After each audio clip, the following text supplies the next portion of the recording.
Our first Qimpro Gold Standard 2025 for education is Mr. Nilesh Nimkar. Thank you. Mr. Nimkar, please come on stage.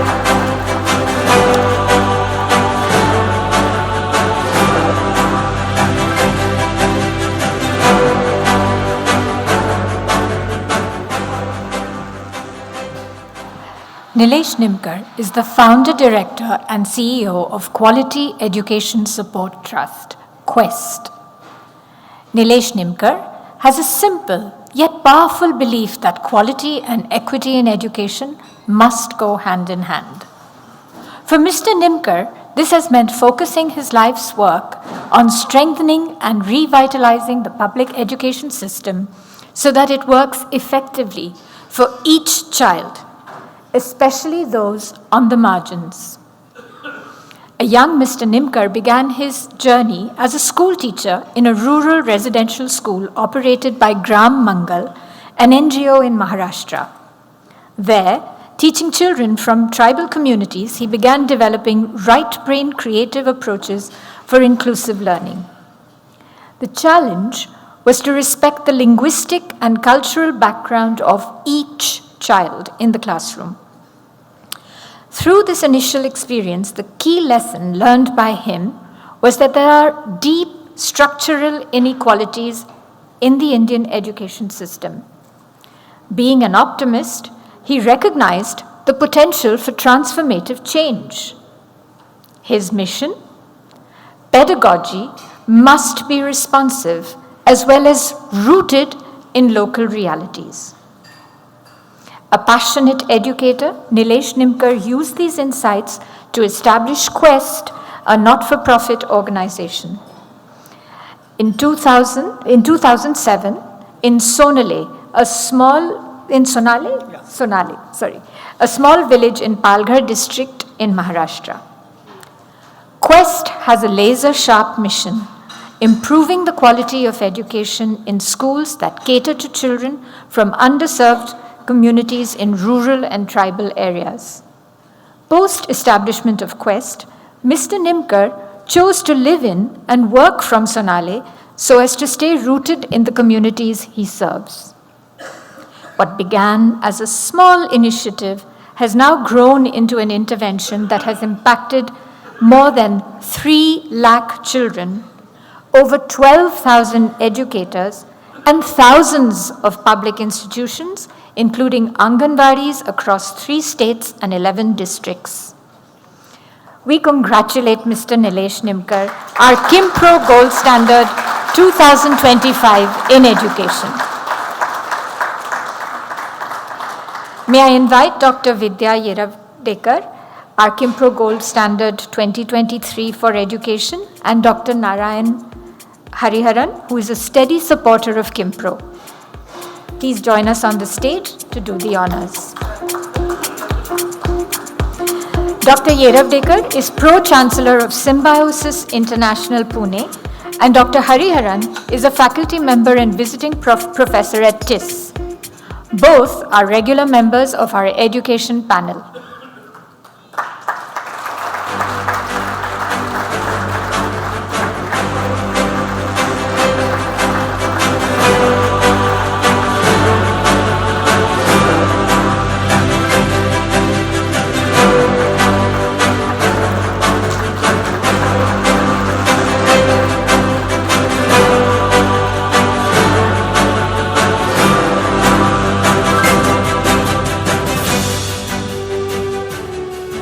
Thank you, Dr. Vidya and Dr. Hariharan.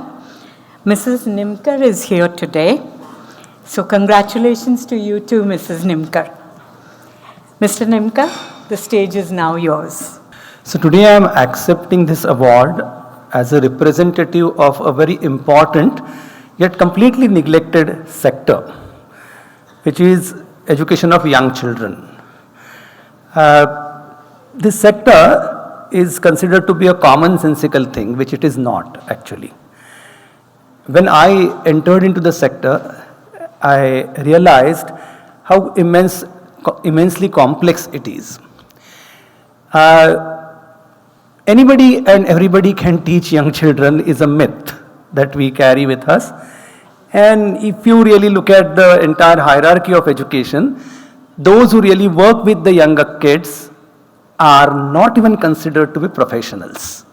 And that's the kind of sector that I represent. And hence I feel proud that, okay, I mean, somebody at least recognized that, this is a professional work. At this point, I would like to just make two important points in front of you. One is teaching young children is not a casual thing. It's absolutely a professional job. Unfortunately, we haven't yet invested in the people who work in that sector. And that's the exact problem why we have so much of a topple down of education system at a later stage. Over the past few decades, we have robust research available which tells us that these are the years which lay the foundation for further holistic development of human beings. And unfortunately, we keep the foundations weak. So how do we really expect the buildings to be stable at a later stage? The other point that I would like to really make over here is we have neglected our public systems, public education system to a great extent. When I say government school or a government run Anganwadi, it's not a very pleasant kind of a sense that we get when I talk about them. But I would like to give you some numbers which will tell why it is important to strengthen our public systems. So we know all that we work in Anganwadis, which is essentially a preschool which caters to the age group of 3 to 8. So the point is that the largest private preschool player in the country has around 1200 preschools across the country. I come from Palghar, a small district in Maharashtra, and we alone have 2,700 Anganwadis. And like that, we have 36 districts in the state. So you can imagine the kind of system that we have created as a society. And unfortunately, we neglect it. We don't expect that system to deliver. We don't look at it from the angle of quality. But if we really believe that education is a right for every child, then it is only the public systems which can make it happen. It is impossible for any private endeavor to reach out to that level. So in Maharashtra alone, we have 1,20,000 Anganwadis, and that's an impossible scale to manage. Imagine these systems function without any support. So there isn't even an HR post in such a huge system over there. So you can imagine, what kind of challenges one must be facing while on the ground. Now, having said that, unless we really believe into it, and there is some, weird narrative that I commonly listen to when I'm in the cities. Well, I have been in the rural areas for the past 30 odd years now. Whenever I come here, the sense that I get it that somehow you don't trust the public systems, So anyway, our children don't go there.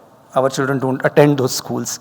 So there's a utter negative kind of a picture that we see about the government systems. And I think that we must change that approach. Because, I have seen people from the ground, the Anganwadi workers who work on the field, without any robust opportunity of training, what kind of results they have created.